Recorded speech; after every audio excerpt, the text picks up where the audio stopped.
Hi everyone, welcome to this edition of the Brocast, where we give you bite-sized bits of best practices to help you be a better leader and a more effective communicator. I'm your host, Jarrett Bro. Earlier this week, we asked this question. What's the best way to respond when people get angry on your social media site?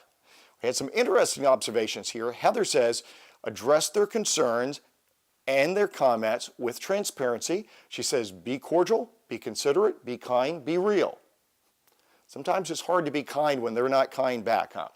Jonna advises to do it in this order. She says, reiterate the customer's concern so that they know it's been heard and that you value their feedback. And then make sure that they know that you're actually giving a solution and not just lip service, but that you're offering a solution to whatever it is that they said was their problem on your site. And this is true for a lot of retail brands.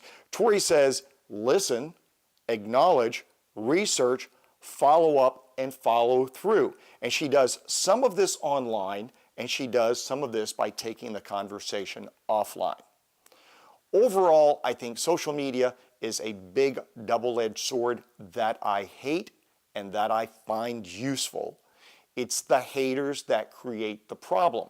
But also, especially on pages like Facebook, where every comment moves the news feed higher, my advice is to be very cautious about what you reply back on Facebook. Very often what I advise folks to do is to identify that person and try to have a direct message conversation and preferably a direct phone conversation.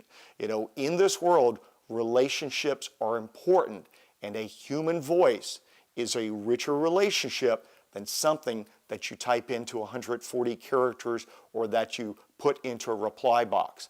And again, I've seen many brands be destroyed online because the public relations team thanks someone sometimes for a positive comment, and that pushes a negative discussion higher in the news feed, creating opportunities for sometimes hundreds of dissenters or haters to then comment just because you gave a thank you. Be very cautious. If you can take the discussion online to a relationship, that's important.